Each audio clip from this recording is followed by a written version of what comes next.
We've had to close this chapter. We're all very sad, very sad. King's Head British Pub has been part of St. Augustine history. After 32 years, the British Pub on Route 1 is closing its doors. Liz Ryan spoke to the owner, Ann Dyke. Ann was born in England and moved to America. I asked her why, in 1992, she decided to open a pub. My husband at the time decided he wanted to build a pub because St. Augustine didn't have one. Well, they did. They had the White Lion pub, but it was very American, not at all British.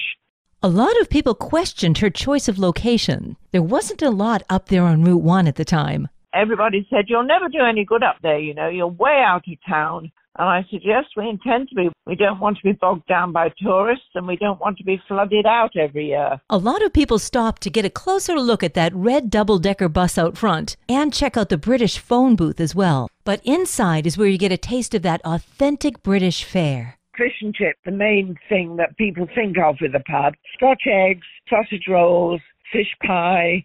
The last dinner plate will be cleared away Sunday at 5 o'clock. For Anne and her daughter, it won't be easy to say goodbye. When you're in the same location for 32 years, your customers become like family. I have seen children grow up, get married, and now they're bringing their children into the pub. She's very grateful for some of the wonderful people she's worked with. My manager, Heidi, Elaine is the head chef, but Amber is a cook. She has been with me a long time. Abby has been with me quite some time. Tomorrow, why they decided to close their doors, and what's next for the family and that red double-decker bus. For St. Augustine's Local Morning News, I'm Liz Ryan.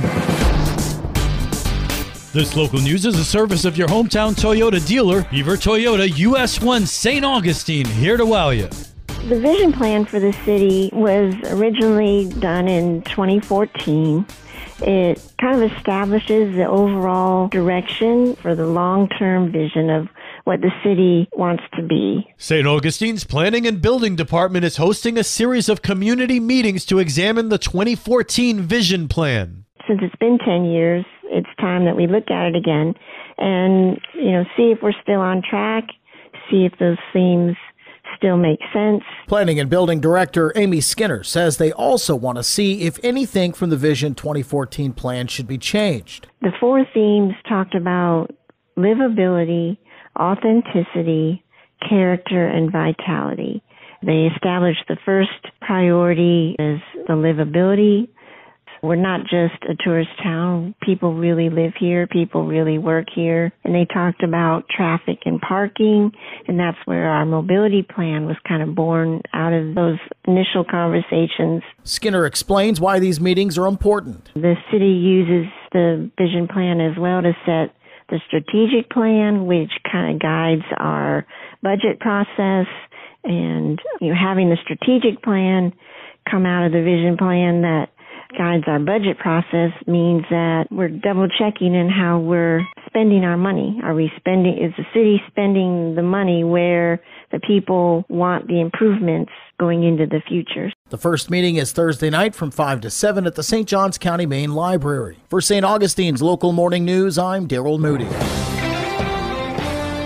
It's an early start with a special 9/11 commemoration at Music and Art by the Sea. Volunteer producer Bill Jones describing a special evening of entertainment at tonight's Music and Art by the Sea. Today on 9/11, as the country mourns the loss of those who perished in the Twin Towers terror attacks in 2001, Music and Art by the Sea has a special guest to begin the evening's activities. We'll be starting early tonight with a special 9/11 commemoration at 6:30 p.m. featuring 2 of the most patriotic guys I know, Mr. Mark Bailey Jr. and then Lieutenant Colonel Ron Berthold from the U.S. Army. He's retired and will be speaking about 9/11. Chairs can be placed in the pavilion on St. Augustine Beach as early as 4 p.m. We present a 9/11 commemoration and the U.S. Navy Pride pop music band. The food truck is Big Island Bowls this week. We remind people to park at City Hall and Ron Parker Park and take the free Old Town Connect shuttle. That, of course, is sponsored by our friends at the Live Wildly Foundation.